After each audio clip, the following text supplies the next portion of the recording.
Hello students, how are you? I hope you all are fine. Today I am going to start a new chapter that is called Plantae.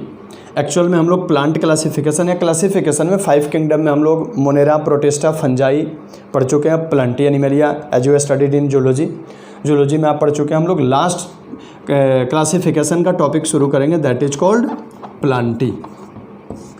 Okay, तो Plantae शुरू करने के पहले थोड़ा सा मैं आपको फ्लैशबैक में ले चलूँगा. Flashback in the sense that थोड़ी सी क्लासिफिकेशन की मैं स्टडी कराऊंगा आपको कि क्लासिफिकेशन कहाँ से शुरू हुआ. क्योंकि शुरू में क्लासिफिकेशन आप लोगों ने पढ़ा होगा तो 2 किंगडम क्लासिफिकेशन दिया था. किसने दिया था? कैरोलस लीनियस ने दिया था. कैरोलस लीनियस ने दिया था. ठीक है, कैरोलस लीनियस ने ही क्लासिफिकेशन की शुरुआत किया था. इसीलिए इनको father of taxonomy, study of classification is called taxonomy as you know. तो इसीलिए इनको हम क्या बोलते हैं? फादर ऑफ टैक्सोनॉमी बोलते हैं. ठीक है, इन्होंने चूँकि शुरू किया था इसलिए इनको फादर ऑफ टैक्सोनॉमी हम बोल देते हैं. एक्चुअल में कैरोलस लीनियस का जो पूरा जीवन काल था वो लगभग 1707 से लेकर के 1778 तक था. इस बीच इन्होंने क्लासिफिकेशन पे बहुत सारे स्टडी किए, कई सारी बुक्स लिखी थी इन्होंने. थोड़ा सा हम उसको जिक्र कर देते हैं, कुछ नॉलेज हो जाएगा. कुछ तो बुक आपने नाम सुना होगा, जैसे फर्स्ट चैप्टर में जेनरा प्लांटेरम का नाम सुना होगा, या फिर एक और नाम सुना होगा सिस्टेमा नेचुरी का. सिस्टेमा नेचुरी में इन्होंने क्या किया था? क्लासिफिकेशन एनिमल का नोमेनक्लेचर दिया था. इन्होंने हालांकि क्लासिफिकेशन पे जो फर्स्ट बुक दिया था शुरू में इन्होंने ही दिया था, प्लांटी और एनिमलिया 2 किंगडम क्लासिफिकेशन, वहीं से तो शुरुआत हुई. इसीलिए तो इनको फादर बोलते हैं. चाहे वो प्लांट टैक्सोनॉमी हो चाहे वो एनिमल टैक्सोनॉमी हो, शुरुआत लीनियस ने किया था, ये याद रखिएगा.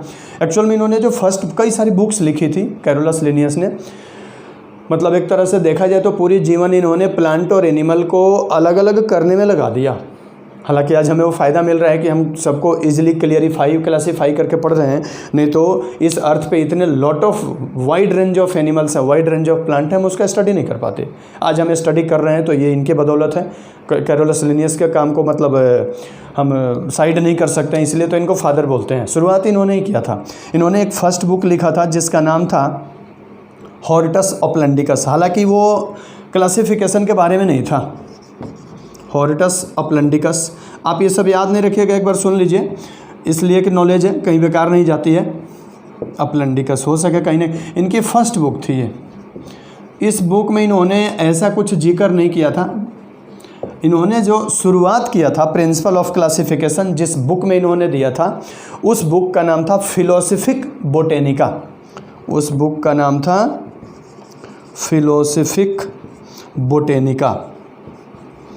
इस बुक में इन्होंने प्रिंसिपल ऑफ क्लासिफिकेशन दिया था. फिलोसफिक बोटेनिका में क्या दिया था इन्होंने? प्रिंसिपल ऑफ क्लासिफिकेशन दिया था. प्रिंसिपल ऑफ नोमेनक्लेचर कह लो या क्लासिफिकेशन कह लो, टैक्सोनॉमी कह लो या क्लासिफिकेशन कह लो. इसके बाद इन्होंने एक बुक लिखा था, सबने सुना है, नाम अभी बताया था मैंने, जेनरा प्लांटेरम. नहीं, उसके पहले सिस्टेमा नेचुरी. इन्होंने उसके पहले लिखा था सिस्टेमा नेचुरी लिखा था. इस सिस्टेमा नेचुरी में इन्होंने क्या किया था? एनिमल नोमेनक्लेचर दिया था. क्या दिया था? नोमेनक्लेचर ऑफ एनिमल या scientific name of animal. Binomial nomenclature का आपने नाम सुना होगा, तो इन्होंने इसमें नाम दिया था नोमेनक्लेचर ऑफ एनिमल. एनिमल के लिए किया था, वो उसका नाम था एनिमल नोमेनक्लेचर के लिए सिस्टेमा नेचुरी. अच्छा, प्लांट नोमेनक्लेचर के लिए भी इन्होंने एक अलग बुक लिखा था, स्पीसीज प्लांटेरम. स्पीसीज प्लांटेरम लिखा था. इस स्पीसीज प्लांटेरम में इन्होंने एनिमल प्लांट नोमेनक्लेचर का स्टडी किया था, मतलब scientific name of plant. Nomenclature scientific name होता है, तो आप नोमेनक्लेचर याद रखें, नोमेनक्लेचर ऑफ प्लांट. इन्होंने प्लांट नोमेनक्लेचर का स्टडी किया था इसमें. और एक प्लांट का जो डिटेल स्टडी किया था उसका नाम था जेनरा प्लांटेरम. जेनरा प्लांटेरम दिया था. इसमें मतलब क्या था? Detailed view of plants. Detailed view of different plants, plant का पूरा डिस्क्रिप्शन किया था। खैर आप इतनी बुक न याद रखिएगा, मैंने तो ऐसे लिख दिया, नॉलेज है कहीं बेकार नहीं जाता। आप एक याद रखिए इनकी बुक सिस्टेमा नेचुरी, और दूसरी इनकी बुक जरूर याद रखिएगा जेनरा प्लांटेरम। ये बुक अक्सर कहीं ना कहीं आपसे मिलेगा, ये आगे की स्टडी करेंगे तो ये दो बुक का जरूर याद रखिएगा, बाकी बुक को बहुत ज़्यादा याद रखने की ज़रूरत नहीं है इनके। तो कैरोलस लिनियस ने जो क्लासिफिकेशन दिया था वो क्लासिफिकेशन देखो किस पे बेस्ड था। एक्चुअल में इनकी क्लासिफिकेशन जो था उसको हम बोलते हैं आर्टिफिशियल, बनाई हुई क्लासिफिकेशन थी। क्यों आर्टिफिशियल बोलते हैं ये देखो, एक्चुअल में इन्होंने क्या किया था कि जितने प्लांट हैं या एनिमल्स हैं या ऑर्गेनिज्म हैं उनकी क्या देखा था कि मॉर्फोलॉजिकल फीचर, ये पूछा जाता है कि लिनियस ने कौन से क्लासिफिकेशन दिए थे, वो किस पे बेस्ड थे। तो जो लिनियस ने क्लासिफिकेशन दिया था उस क्लासिफिकेशन को हम क्या बोलते हैं, artificial system of classification, artificial system of classification दिया था इन्होंने। थोड़ा सा ये मैं फ्लैशबैक कर रहा हूँ ताकि प्लांटी जब पढ़ाऊँ तो वहाँ प्रॉब्लम ना क्रिएट हो। आर्टिफिशियल में क्या क्या था, तो इन्होंने आर्टिफिशियल में किन किन चीज़ों पे ध्यान रखा, तो एक रखा था उसकी मॉर्फोलॉजिकल फीचर पे रखा, ठीक है, मॉर्फोलॉजिकल फीचर। दूसरा क्या रखा था, रिप्रोडक्शन, सेक्सुअल रिप्रोडक्शन, ठीक है। मॉर्फोलॉजिकल में ये देखा था कि एनिमल की मॉर्फोलॉजी कैसा है, किस तरह का ऑर्गेनिज्म है, क्वाड्रूपेड 4 फुटेड है या बाइपेडलिटी है, इसके अलावा हर्बीवोर्स है, कार्निवोर्स है, किस तरह के उसकी बॉडी स्ट्रक्चर है, बॉडी डिजाइन है, इन सब चीज़ों को देख करके ग्रुप में बांट दिया। सेक्सुअल रिप्रोडक्शन ऑफ प्लांट को देखा कि भाई इसकी एस्टामेन, मैंने ये पूछा जाता है अक्सर कि सेक्सुअल रिप्रोडक्शन में क्या देखा, तो length of stamen, length of style, stigma, इन सबों का ध्यान में रखा था। इसके अलावा इन्होंने ये देखा था हैबिट, किस तरह की उनकी आदत है, हैबिट देखा था, कहाँ कहाँ पाए जाते हैं। हैबिट के अलावा इन्होंने हैबिटेट देखा था उसका। तो इन चीज़ों को ध्यान में रख के इन्होंने क्लासिफाई कर दिया, जो बाद में गलत हो गया। हालांकि ये उतना ज़्यादा करेक्ट नहीं था क्योंकि मॉर्फोलॉजी कई की एक थी लेकिन एनिमल अलग अलग थे। एस्टामेन में, प्लांट में कई एस्टामेन एक थे लेकिन पता चला कि वो अलग अलग स्पीसीज है। हैबिट और हैबिटेट एक जगह कई सारे एनिमल रहते थे, पता चला सारे अलग अलग ग्रुप के हैं। तो इस तरह इसको गलत काटा गया। बाद में जो आया था करेक्ट होकर के ये आया था, इनके बाद आया, सबसे पहले याद रखिएगा आर्टिफिशियल आया। आर्टिफिशियल के बाद जो आया था उसको बोलते हैं natural system of classification. First artificial था क्लासिफिकेशन जो दिया गया, सेकंड जो दिया गया वो क्या था, natural system of classification. Second जो था वो नेचुरल सिस्टम ऑफ क्लासिफिकेशन। अब नेचुरल सिस्टम ऑफ क्लासिफिकेशन देखो किसने दिया था, इसको प्रपोज्ड किया था दो साइंटिस्ट ने, George Bentham and Joseph Dalton Hooker. आप सिर्फ याद रखना Bentham and Hooker, George Bentham and Joseph Dalton Hooker. आप सिर्फ याद रखो बेंथम एंड हुकर, ठीक है, George Bentham and Joseph Dalton Hooker. इन लोगों ने क्या क्या किया कि मॉर्फोलॉजी को ही ध्यान में नहीं रखा, मॉर्फोलॉजी को छोड़ करके, मतलब मॉर्फोलॉजी को तो इंक्लूड किया ही किया, मॉर्फोलॉजी के अलावा इन्होंने किस पे ध्यान दिया, मतलब एक्सेप्ट मॉर्फोलॉजी बेस्ड ऑन जो नेचुरल सिस्टम ऑफ क्लासिफिकेशन था, ये बोलते हैं कि बेस्ड ऑन मॉर्फोलॉजी के अलावा, मॉर्फोलॉजी को भी इंक्लूड किया था, ध्यान रखिएगा। सबसे ज़्यादा ध्यान दिया था इन्होंने एनाटॉमी पे, एनाटॉमी के अलावा ध्यान दिया था एम्ब्रियोलॉजी पे, और एम्ब्रियोलॉजी के अलावा ध्यान दिया था फाइटोकेमिस्ट्री पे।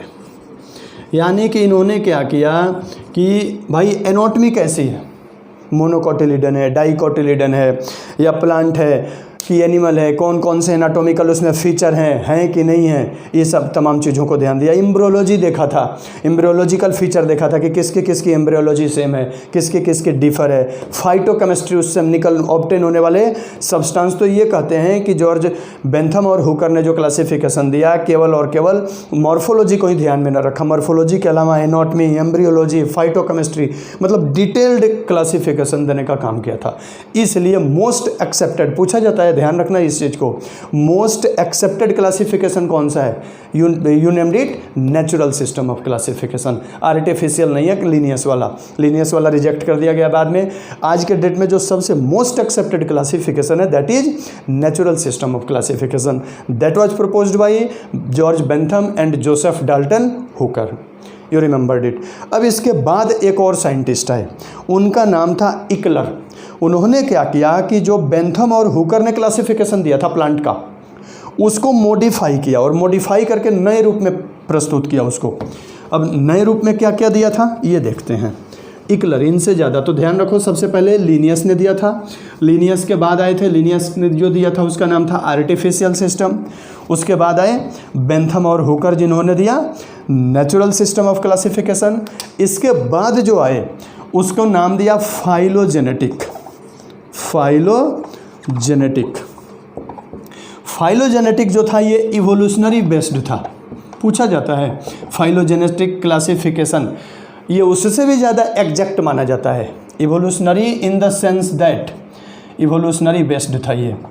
Evolutionary in the sense that कौन प्लांट और एनिमल पहले इवॉल्व हुए, कौन प्लांट और एनिमल बाद में इवॉल्व हुए, उसके आधार पर फाइलोजेनेटिक इवोल्यूशनरी होता ही है। जैसे आज हम लोग पढ़ते हैं सबसे पहले थैलोफाइटा, तो इस अर्थ पे सबसे पहले थैलोफाइट्स ही बने, उसके बाद ब्रायोफाइट, टेरिडोफाइट, जिम्नोस्पर्म, एंजियोस्पर्म, ये उसी लेवल में बने हैं। तो इन्होंने ये पूछा जाता है कि जो बेंथम और हुकर का क्लासिफिकेशन है उसको मॉडिफाई करके किस रूप में दिया गया। तो फर्स्ट वो आया, मॉडिफाई किया था किसने? इकलर ने। मॉडिफाई किया था इकलर ने, ठीक है। और मॉडिफाई करके जिस क्लासिफिकेशन को दिया that is called phylogenetic classification, that was proposed by Eichler. ध्यान रखो, फिर से मैं बता रहा हूँ। लीनियस ने दिया था आर्टिफिशियल, बेंथम हुकर ने दिया था नेचुरल, सबसे एक्सेप्टेड है, और उसको मॉडिफाई करके किसने दिया? इकलर। इकलर ने क्या दिया? फाइलोजेनेटिक। अब इकलर ने क्या किया कि पूरी प्लांट किंगडम को दो पार्ट में बांट दिया। एक वो प्लांट जिसमें फ्लावर, फ्रूट, सीड नहीं होते हैं, तो उसका नाम रखा क्रिप्टोगेमस।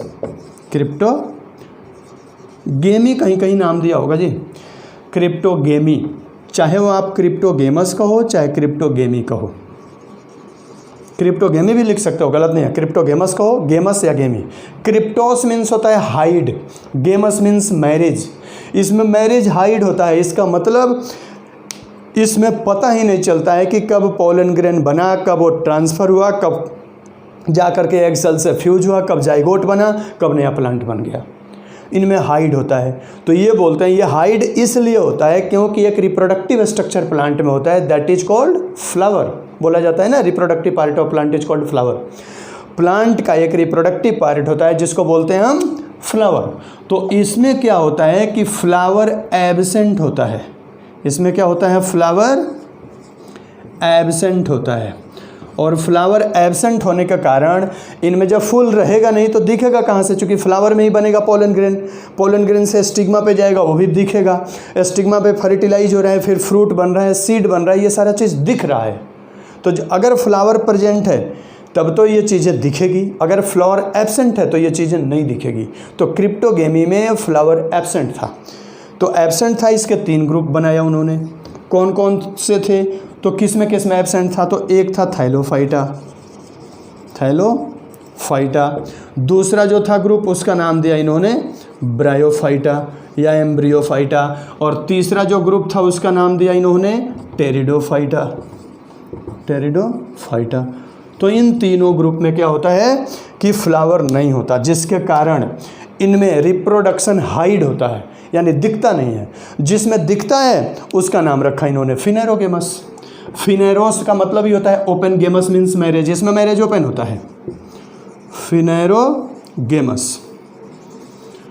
फिनेरोस का मतलब होता है ओपन, गेमस मीन्स मैरिज। इसलिए ओपन होता है क्योंकि इसमें फ्लावर प्रेजेंट होता है। जब फ्लावर प्रेजेंट रहेगा तो दिखेगा कि ये फ्लावर का मेल पार्ट है, एंड्रोसियम है, ये फ्लावर का फीमेल पार्ट है, ये पोलन ग्रेन ट्रांसफ़र हुआ, अब पोलन ग्रेन जर्मिनेट हुआ, पोलन ट्यूब बना, फर्टिलाइजेशन होगा, एम्ब्रियो बनेगा, सीड बनेंगे, फ्रूट बनेंगे। रिप्रोडक्टिव बोला जाता है ना, fruit the result of reproduction. Is fruit and result of fertilization is called seed. ये सब रिजल्ट में बनते हैं उसके, इसमें ऐसा कुछ नहीं बनता, इसलिए इसमें रिजल्ट दिखता नहीं है। नहीं दिखता है तो क्रिप्टोगेमस इन्होंने बोल दिया, और जिसमें दिखता है उसको फिनेरोगेमस बोल दिया। और इसमें दो ही थे फिनेरोगेमस में, कौन कौन थे? एक में फ्लावर था, सीड था, लेकिन फ्रूट नहीं था। आगे बताएंगे क्यों नहीं था। तो फ्रूट जिसमें एब्सेंट था, नेक्ड सीडेड थे, उनका नाम दिया जिम्नोस्पर्म। जिम्नोस का मतलब होता है नेक्ड, स्पर्मा मीन्स सीड, इसलिए इसको क्या बोलते हैं हम? नेक्ड सीडेड प्लांट बोलते हैं। और दूसरा जो था वो था एंजियोस्पर्म। अब एंजियोस्पर्म, एंजियोस मीन्स होता है कवर्ड, स्पर्मा मीन्स सीड। तो एंजियोस्पर्म जो थे इसमें सीड क्या थे? कवर्ड सीडेड प्लांट थे ये। बाद में इसको दो कैटेगरी में बांटा, मोनोकोटिलिडन और डाइकोटिलिडन। इसको दो कैटेगरी में बांट दिया, मोनोकॉट जिसके सीड में एक कोटिलिडन थे, दूसरे डाइकोट जिसके सीड में दो कोटिलिडन थे। तो ये इवोल्यूशनरी बेस्ड इकलर ने, इन्होंने बेंथम और हुकर के क्लासिफिकेशन को क्या किया? मॉडिफाई किया। आज जो हम प्लांटी पढ़ेंगे, इकलर ने ये जो क्लासीफाई किया था, इकलर ने प्लांटी का किया था। हम इकलर बोल दिए, यहाँ लिखना चाहिए था हमें प्लांटी। फाइलोजेनेटिक या इवोल्यूशनरी जो दिया था वो किसका ये क्लासिफिकेशन का था? प्लांटी का था। दिया किसने था? इकलर ने। तो इकलर ने प्लांटी को दो कैटेगरी में बांटा, क्रिप्टोगेमस और फिनेरोगेमस। इन्होंने जो प्रपोज्ड किया वो बेंथम और हुकर का मॉडिफाइड क्लासिफिकेशन था। किस पे बेस्ड था? फाइलोजेनेटिक था। ध्यान रहे फिर से, कैरोलस लिनियस का किस पे बेस्ड था? Morphological feature, structure of stamen, structure of stigma. दूसरा बेंथम और हुकर किस पे बेस्ड था? मॉर्फोलॉजी को इंक्लूड करने के अलावा, मॉर्फोलॉजी तो था ही था, क्या था? एनाटॉमी था, और उसके अलावा एम्ब्रियोलॉजी था और फाइटोकेमिस्ट्री था। और जो इकलर ने दिया वो मॉडिफाइड फॉर्म था किसका? बेंथम और हुकर का।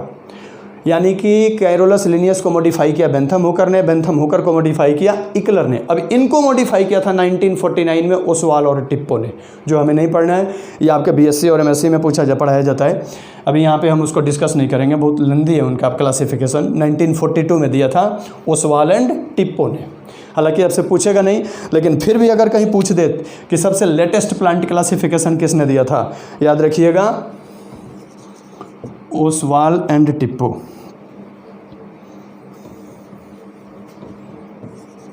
ओसवाल एंड टिप्पो, इन्होंने 1942 में दिया था।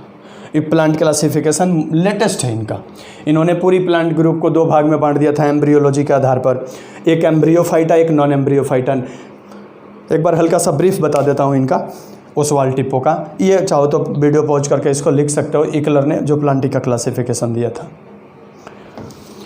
ओसवाल टिप्पो ने क्या किया, एक बार मैं बोल देता हूँ सिर्फ क्लासिफिकेशन, आप सुन लेंगे तो ये फ़ायदे में आएगा। आज हम लोग जो इसमें पढ़ते हैं तो ये 5 ग्रुप इसमें अभी मिला था हम लोगों को इकलर में।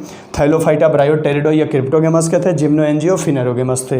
यही प्लांटी में 5 ग्रुप हमें पढ़ने हैं।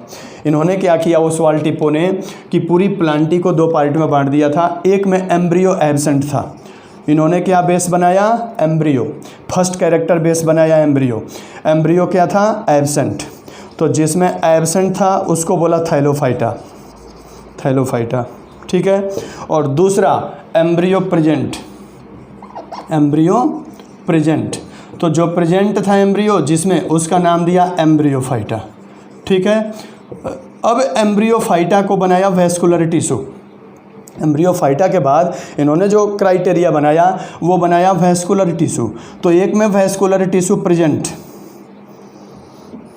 एक में एम्ब्रियो प्रेजेंट एम्ब्रियोफाइटा, एक में था वैस्कुलर टिश्यू एब्सेंट। तो वैस्कुलर टिश्यू, इसके बाद इन्होंने एम्ब्रियोफाइटा को यहाँ लिख देता हूँ मैं, वैस्कुलर टिश्यू एब्सेंट। तो जिसमें एब्सेंट था उसका नाम दिया इन्होंने ब्रायोफाइटा, और जिसमें वैस्कुलर टिश्यू प्रेजेंट था, वैस्कुलर टिश्यू प्रेजेंट, उसका नाम दिया इन्होंने ट्रैकियोफाइटा। ट्रैकिया का मतलब होता है वैस्कुलर टिश्यू, ट्रैकियोफाइटा, ट्रैकिएटा, ये ट्रैकिएटा। अब इन्होंने यही 2 पार्ट में बांट दिया ट्रैकियोफाइटा को। ट्रैकियोफाइटा में ये बांट दिया, ट्रैकियोफाइटा में वो पार्ट जिसमें फ्लावर या एस्पर्मा सीड एब्सेंट। तो दो ध्यान रहे, एक कैरेक्टर हुआ एम्ब्रियो, दूसरा कैरेक्टर हुआ वैस्कुलर टिश्यू, तीसरा कैरेक्टर इन्होंने बनाया था फ्लावर और सीड, फ्लावर सीड फ्रूट। क्या क्या कैरेक्टर बनाया? तो फ्लावर